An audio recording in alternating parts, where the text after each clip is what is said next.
name is Siti Nazifa. People usually call me Zizi. I'm a volunteer of Sout Ilaahi and I work as an interior designer.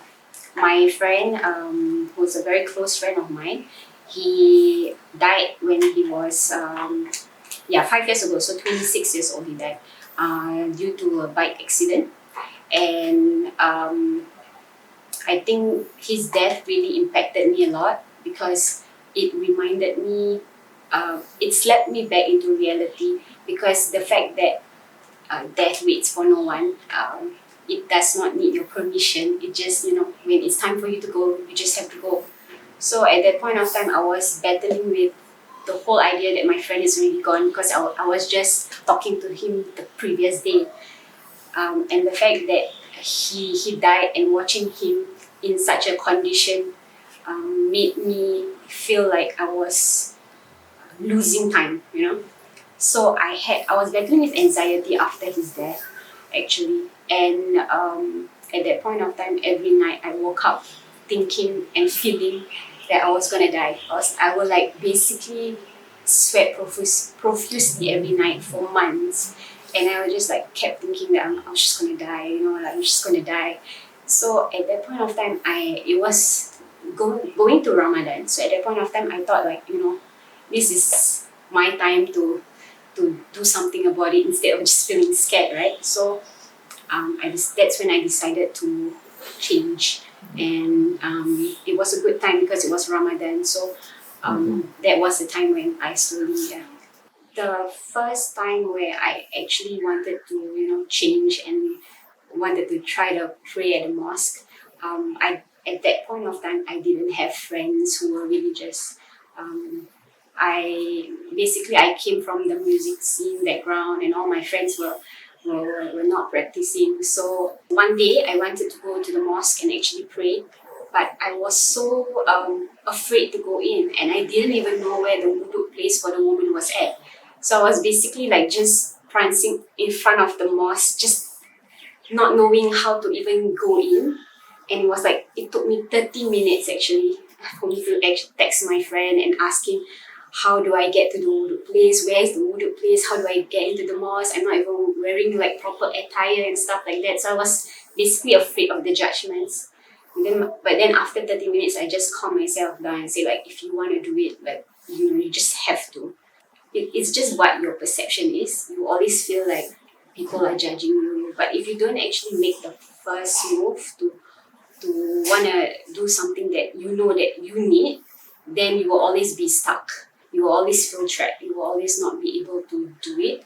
So actually that was the first step, praying at the mosque, and then I decided that I wanted to go back to the deen. I wanted to learn more about Islam. So that's when I decided to look for events, and then that's how I actually came to know about Sout Ilaahi through one of the events with Sheikh Aslam. I've always thought that I will be judged, and like I don't know, it just sometimes you just feel like not you don't really belong, or that sort of feeling. But surprisingly, when I go there, everyone was really friendly. I think everybody just had that one common goal of wanting to seek something. They are searching for something. Likewise for me. So at that point of time, I felt like everybody is on a journey. I think it was through my neighbor, Syed Hafiz. Syed Hafiz know Sidi Khalid before this, and I think he was already in contact with Sidi Khalid at that point of time. And then he told me that, oh, he's meeting Sidi Khalid. I'm like, Sidi Khalid is the founder of Sout Ilaahi, right? And he's like, how do you know about it? And then I was just like, oh, because I've been to a few of Sout Ilaahi's events. So that's when, and then at that point of time, I was already contacting Abu because I wanted to volunteer for Sout Ilaahi. Back then, I really wanted to, but I didn't receive any call back. So that's when I told Sidi Khalid about it, and then Sidi Khalid invited me to have my first volunteering experience. I think firstly, being a volunteer at Sout Ilaahi, right? I find that working with the volunteers, everybody just really putting the effort to make an event work with no like cost, because we are all volunteers, and having that sincerity to give was the number one takeaway for me as a volunteer of Sout Ilaahi. And the second one is, of course, from the participants. I felt that everyone has a story to share. everyone has their own struggle, and everybody is looking for something. They are searching for something that they need for their life. So being a part of the volunteer, seeing like how all these people are searching for something in their life, I feel that all of us as a volunteer have something to give back to the community. Everyone from the Sout Ilaahi team, everyone has a part to play, right from the the volunteers who were selling the merchandise, the one doing the registering, and then the ushers. Everyone has a part to play and to contribute to the community. No effort is that small. So in that way, I always felt like us coming together as a team, um, collectively, really made it become something that is purposeful. Because it kind of benefits all the participants.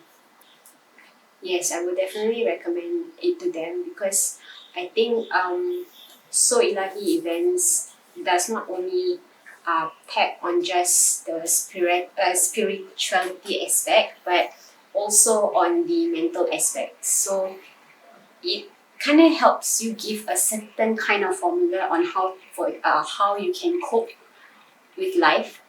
And because sometimes we don't know where we're coming from, and we don't know what's happening to us, and we don't really know how to address this matter. So the fact that Sout Ilaahi addresses this in different aspects is something that I would definitely recommend my friend to go to all these classes.